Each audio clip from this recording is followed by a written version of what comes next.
Hello, नमस्कार दोस्तों। स्वागत है आप सभी का आपके अपने YouTube channel smart study classes पर।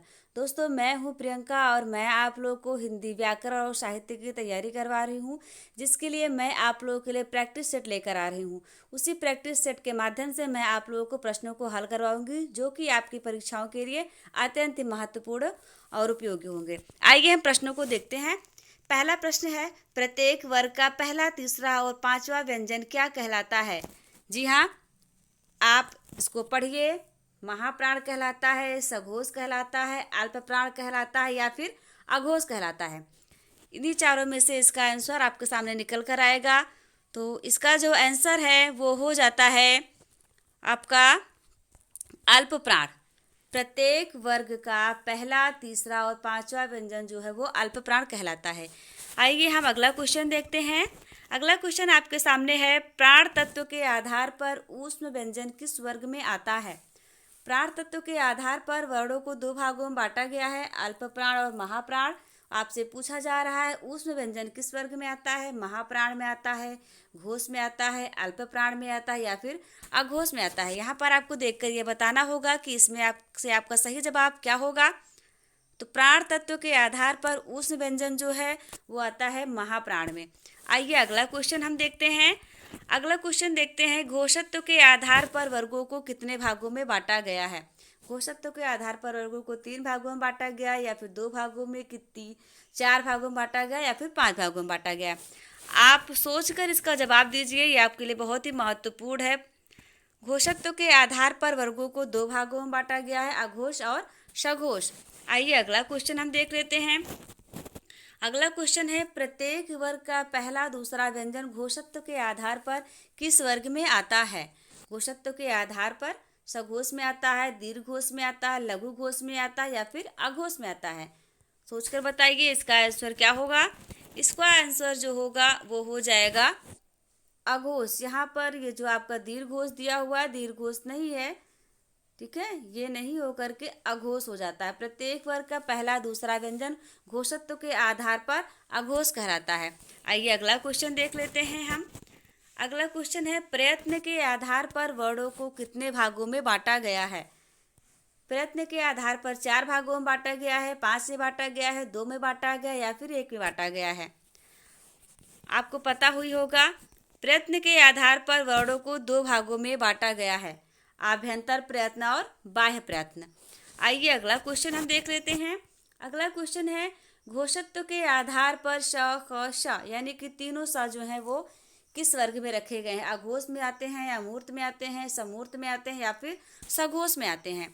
जी हाँ, इसका जो आंसर होगा वो हो जाएगा अघोष। घोषत्व के आधार पर तीनों सा अघोष की श्रेणी में रखे गए हैं। अगला क्वेश्चन आपके सामने आता है और बहुत ही इम्पोर्टेंट क्वेश्चन है ये। अभी यूपी टीजीटी का पेपर हुआ था 2021 वाला, उसमें हिंदी में पूछा गया था, प्राण तत्व के आधार पर सभी स्वर क्या है? अघोष है, महाप्राण है, अल्प प्राण है या फिर सघोष है? तो बताइए इसका जो आंसर है वो हो जाता है आपका अल्प प्राण। प्राण तत्व के आधार पर सभी स्वर जो है वो अल्प प्राण है। आइए दोस्तों हम अगला क्वेश्चन देख लेते हैं। यहाँ पर पूछा जा रहा है आपसे, आभ्यंतर प्रयत्न के कितने भेद हैं? 3 भेद हैं, 2 भेद हैं, 5 भेद हैं या फिर 7 भेद हैं? बताइए आप। आभ्यंतर प्रयत्न के आधार पर वर्णों को कितने भेद हैं? तो वर्णों के जो है वो 5 भेद हैं। वो भेद जानना आपके लिए ज़रूरी नहीं है, क्योंकि वो टीजीटी, पीजीटी या फिर नेट जेआरएफ के लिए है, ठीक है।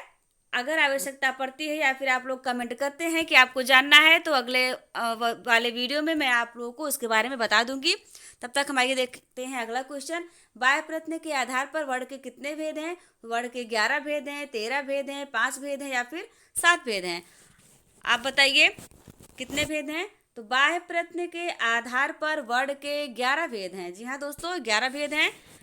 आइए अगला क्वेश्चन देख लेते हैं। अगला क्वेश्चन है, स्वरों की संख्या कितनी है? 11 है, 13 है, 10 है या फिर 7 है? सोचिए आप और बताइए जो स्वरों की संख्या है वो कितनी है। तो दोस्तों स्वरों की संख्या जो है वो 11 है, ठीक है, जबकि मात्राओं की संख्या पूछा जाएगा तो 10 है। आइए हम अगला क्वेश्चन देख लेते हैं। अगला क्वेश्चन आपसे पूछा जा रहा है, उत्पत्ति के आधार पर स्वरों की संख्या कितनी है? यानी उत्पत्ति के आधार पर स्वरों को कितने वर्गों में बांटा गया है, ठीक है दोस्तों, पहला ऑप्शन है 3, दूसरा 5, तीसरा 10 और चौथा है 7। आप बताइए। तो उत्पत्ति के आधार पर स्वरों की संख्या जो है वो 3 है। ठीक है, आइए अगला क्वेश्चन देख लेते हैं। वर्ण के बाईं ओर से लगने वाली मात्राओं की संख्या कितनी है? वर्ण की बाईं ओर से लगने वाली मात्राओं की संख्या 3 है, 1 है, 10 है या फिर 7 है? बताइए आप। आपने अगर ध्यान दिया होगा तो इसका जवाब आपको पता होगा। जी हाँ, एक ही मात्रा है जो कि वर्ण की बाईं ओर से लगाई जाती है और वो भी है छोटी ई की मात्रा। ठीक है, आइए हम अगला क्वेश्चन देखते हैं। अगला क्वेश्चन आपसे यहाँ पर पूछ रहा है, वर्ण के दाईं ओर से लगने वाली मात्राओं की संख्या कितनी है? 3 मात्राएं हैं, 4 मात्राएं हैं, 10 मात्राएं हैं या फिर 7 मात्राएं हैं? दोस्तों ये क्वेश्चन आपके लिए अत्यंत ही उपयोगी है, आप याद करके रखिए इसको। वर्ण के दाईं ओर से लगने वाली मात्राओं की संख्या जो है वो 4 है। आइए हम अगला क्वेश्चन देखते हैं। जिह्वा के आधार पर स्वर कितने प्रकार के होते हैं? तो 3 प्रकार के होते हैं। ठीक है, अग्र, मध्य और पश्च। वर्ण के ऊपर से लगने वाली मात्राओं की संख्या कितनी है? ये क्वेश्चन नंबर 15 है, आपसे पूछा जा रहा है। आप बताइए 3 मात्राएं हैं, 1 मात्रा है, 2 मात्रा है या फिर 7 मात्रा है? वर्ण के ऊपर से लगने वाली मात्राओं की संख्या कितनी है? वर्ण के ऊपर से लगने वाली मात्राओं की जो संख्या है वो आपकी हो जाती है 2। कौन कौन सी? ओ की मात्रा और औ की मात्रा। ठीक है, आइए अगला क्वेश्चन देखते हैं। दोस्तों ये सारे प्रश्न आपकी परीक्षाओं के लिए अत्यंत ही महत्वपूर्ण है, आप इसे जरूर याद करिए। एक बार वीडियो नहीं, कम से कम 3 बार 4 बार देखिए। बार बार देखने से आपको ये क्वेश्चन अच्छे तरीके से याद हो जाएंगे और आने वाली विभिन्न परीक्षाओं में आपके लिए अत्यंत ही उपयोगी होंगे। आइए ये प्रश्न देखते हैं। वर्ण के नीचे से लगने वाली मात्राओं की संख्या कितनी है? 3 है, 1 है, 2 है या फिर 7 है? यहाँ पर मैं आप लोगों को बताना चाहती हूँ, वर्ण के नीचे से लगने वाली मात्राओं की संख्या जो है वो 3 है। कौन कौन सी? छोटा ऊ की मात्रा, बड़ा ऊ की मात्रा और री। इस प्रकार से हम लिखते हैं कृषक। कृषक में ऋषि, ऋषि की मात्रा लगती है ना, तो वो भी नीचे से तो लगाई जाती है, इसलिए कहा जा रहा है नीचे से लगने वाली मात्राओं की संख्या जो है वो 3 है। आइए अगला क्वेश्चन देख लेते हैं। अगला क्वेश्चन आपका है कि मुख के आधार पर स्वर कितने प्रकार के होते हैं? 3 प्रकार के होते हैं, 1 प्रकार के होते हैं, 2 प्रकार के होते हैं या फिर 7 प्रकार के होते हैं? तो इसका जो सही जवाब है वो आपका हो जाता है, मुख के आधार पर स्वर जो है वो 2 प्रकार के होते हैं। आइए अगला क्वेश्चन देख लेते हैं। होस्ट के आधार पर स्वर कितने प्रकार के होते हैं? 3 प्रकार के होते हैं, 1 प्रकार के होते हैं, 2 प्रकार के होते हैं या फिर 7 प्रकार के होते हैं? जवाब दीजिए आप। दोस्तों ये सारे के सारे प्रश्न आपके लिए बहुत बहुत ज़्यादा इंपॉर्टेंट हैं। ठीक है, किसी न किसी परीक्षाओं में अभी तक पूछे जा चुके हैं और आगे भी पूछे जाएंगे। आप ध्यान दीजिए, ओष्ठ के आधार पर स्वर 2 प्रकार के होते हैं। आइए अगला क्वेश्चन देखते हैं। मुख के आधार पर स्वर कितने प्रकार के होते हैं? संवृत, विवृत होते हैं, अल्पप्राण, महाप्राण होते हैं, घोष, अघोष होते हैं या फिर इनमें से कोई नहीं? दोस्तों ये आपका प्रैक्टिस सेट है, इसलिए मैं आपको सारे क्वेश्चन यहाँ पर जल्दी से करवा रही हूँ। यदि आप इसका एक्सप्लेनेशन चाहते हैं तो आप हमारे कमेंट बॉक्स में कमेंट कीजिएगा, हम आपको इसका एक्सप्लेनेशन भी देंगे अच्छे तरीके से। वीडियो ज़्यादा बड़ा ना होने पाए इसलिए मैं जल्दी जल्दी आप क्वेश्चन कवर करवा रही हूँ। तो इसका आंसर जो होगा वो हो जाता है संवृत और विवृत। आइए अगला क्वेश्चन देख लेते हैं।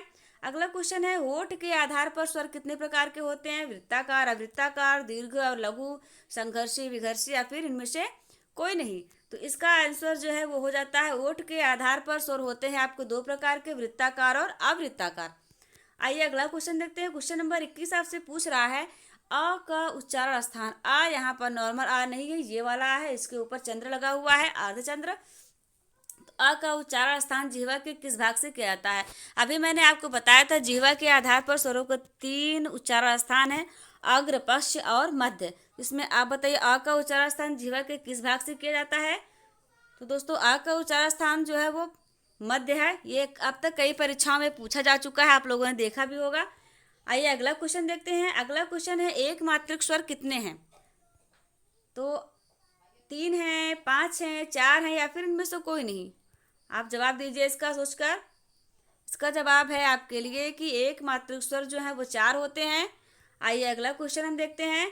अगला क्वेश्चन है, प्लुत स्वर के उच्चारण में कितना समय लगता है? ये बहुत ही उपयोगी प्रश्न है आपके लिए। एक मात्रा काल का, द्विमात्रा काल का, द्विमात्रा से अधिक या फिर इनमें से कोई नहीं? इसका जवाब जो हो जाता है दोस्तों, प्लुत स्वर के उच्चारण में लगने वाला जो समय है वो द्विमात्रा से अधिक का समय है। छोटा आ जो होता है उसके उच्चारण में एक मात्रा काल का समय लगता है। बड़ा आ जो है उसके उच्चारण में द्विमात्रा का समय लगता है, यानी जो लघु मात्राएं हैं उनके उच्चारण में एक मात्रा काल का समय लगता है। दीर्घ मात्राओं के उच्चारण में द्विमात्रा काल का समय लगता है और प्लुत मात्रा के उच्चारण में 3 मात्रा का समय या फिर उससे अधिक का समय लगता है। अब आप पूछेंगे कि प्लुत मात्रा का इस्तेमाल कहाँ होता है, कैसे जानेंगे प्लुत मात्रा है यहाँ पे। मैं आपको बताना चाहूँगी, जब हम किसी को बुलाते हैं, यदि कोई व्यक्ति हमारे पास नहीं है, हमसे दूर है और हम उसे बुलाने के लिए उसको खींचते हैं उस मात्रा को, जैसे हमको बुलाना हुआ राम, तो राम को हम राम ना करके बुलाएंगे राम, इस तरह से तो कहेंगे तो ये रा और माँ के बीच में जो अंतर आ रहा है, जो हमने रा आ की मात्रा को कितनी देर तक खींचा है, वही है आपका प्लुत मात्रा। ठीक है, जिसे हम जो है इस निशान से भी व्यक्त करते हैं। जैसे लिखते हैं ऐसे लिख देंगे, ऐसे ऐसे करके लिख देंगे राम। संस्कृत में ज़्यादा उपयोग होता है ये। आइए अगला क्वेश्चन देखते हैं। अगला क्वेश्चन है, कामता प्रसाद गुरु के अनुसार वर्णों की संख्या कितनी है? 52 है, 43 है, 33 है या फिर 50 है? दोस्तों, कामता प्रसाद गुरु जो है वो हिंदी के सुप्रसिद्ध व्याकरण है और उन्होंने हिंदी में वर्णों की संख्या जो है 43 को ही माना है, संयुक्ताक्षरों और द्विगुण व्यंजनों को नहीं माना है। सभी स्वर निम्न में से क्या है, ये आपसे पूछा जा रहा है। अगला क्वेश्चन, अल्प प्राण और घोष है, महाप्राण और घोष है, अल्प प्राण और अघोष है, महाप्राण और अघोष है। दोस्तों, इसका जवाब आप सोचकर बताइए क्या होता है। इसका जवाब हो जाता है आपके लिए सभी स्वर जो हैं वो अल्प प्राण और घोष हैं। ठीक है, आइए अगला क्वेश्चन देखते हैं। फा का उच्चारण स्थान इनमें से क्या है? कंठोष्ठ है, दंतोष्ठ है, कंठ तालु या फिर मूर्धा है? तो दोस्तों, जो फा का उच्चारण स्थान है वो हो जाता है दंतोष्ठ। दांत और ओठों के मिलने से जो उच्चारण स्थान बनता है उसे दंतोष्ठ कहा जाता है। आइए अगला क्वेश्चन देख लेते हैं। अगला क्वेश्चन है, हलंत का क्या तात्पर्य है? हलंत से आप क्या समझते हैं? बिना स्वर के व्यंजन या बिना व्यंजन के स्वर, बी एवं सी दोनों सही है या फिर इनमें से कोई नहीं?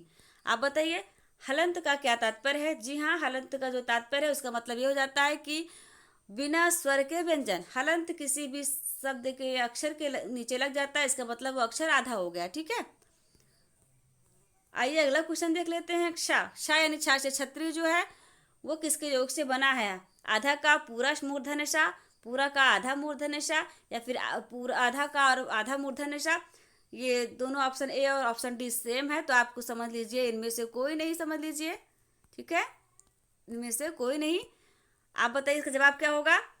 तो इसका जो आंसर है वो सही हो जाता है ऑप्शन नंबर ए और डी, यानी कि आधा का रहेगा और पूरा मूर्धन्य षा मिलकर बन जाएंगे छा से क्षत्रिय। आइए अगला क्वेश्चन देख लेते हैं। अगला क्वेश्चन है, ज्ञा से ज्ञानी यानी ज्ञा निम्न में से किनके योग से बना है? आधा जा पूरा इया, का और आधा मूर्धन्य षा, आधा जा पूरा इया या पूरा जा आधा इया? दोस्तों, इसमें भी वही नियम लागू होता है जो कि छा से क्षत्रिय में हुआ था। तो इसका आंसर जो होता है आपका सही ऑप्शन नंबर ए, आधा जा और पूरा इया मिलकर के ज्ञा बनते हैं। आइए अगला क्वेश्चन देख लेते हैं। जिन वर्णों के उच्चारण के अंत में आ आता है यानी छोटा आ आता है, उन वर्णों को क्या कहा जाता है? आकारांत कहा जाता है, अकारांत कहा जाता है, उक्त दोनों कहा जाता है या फिर इनमें से कोई नहीं कहा जाता? तो दोस्तों, इसका जो आंसर है वो हो जाता है अकारांत। जिन शब्दों के अंत में छोटा आ आएगा उन्हें अकारांत कहेंगे, जिनके अंत में बड़ा आ आएगा उन्हें आकारांत कहेंगे, जिनके अंत में छोटी ई आएगा उन्हें इकारांत कहेंगे, जिनके अंत में बड़ी ई आएगा उन्हें ईकारांत कहेंगे। ठीक है, और जिनके अंत में री आएगा उन्हें रिकारांत कहेंगे। आइए हम अगला क्वेश्चन देख लेते हैं। अगला क्वेश्चन है, जिन ध्वनियों के संयोग से शब्दों का निर्माण हो उन्हें क्या कहते हैं? उन्हें ध्वनि कहते हैं, धातु कहते हैं, प्रत्यय कहते हैं या फिर स्वनिम कहते हैं? इसका आंसर जो सही हो जाता है वो आपके लिए स्वनिम। इसका आंसर जो है वो स्वनिम सही है। ठीक है दोस्तों, आइए हम अगला क्वेश्चन देख लेते हैं। अगला क्वेश्चन है, निम्न में से घोष वर्ण कौन सा है? पा है, टा है, दा है या फिर था है? सोचकर बताइए आप इसका आंसर क्या होगा। इसका आंसर है निम्न में से घोष वर्ण जो है वो दा है। ठीक है दोस्तों, ये रहा हमारा आज का वीडियो, और अगर आपको पसंद आया तो आप इसे लाइक कीजिए, हमारे चैनल को सब्सक्राइब कीजिए। और हाँ दोस्तों, यदि आपकी कोई क्वेरी है, आप हमसे कुछ पूछना चाहते हैं या फिर किसी टॉपिक पर आप हमसे वीडियो चाहते हैं, तो आप हमारे कमेंट बॉक्स में कमेंट जरूर करिए। और अपनी परीक्षा को मजबूती देने के लिए हमारे चैनल से जुड़े रहिए। हम आपकी परीक्षा की तैयारी करवाएंगे, वो चाहे जिसकी परीक्षा हो, चाहे राज्य स्तरीय परीक्षा हो या फिर केंद्र स्तरीय परीक्षा हो। ठीक है दोस्तों, आपने हमारे वीडियो को देखा, इसके लिए बहुत बहुत धन्यवाद। जुड़े रहिए आप हमारे साथ। जय हिंद, जय भारत।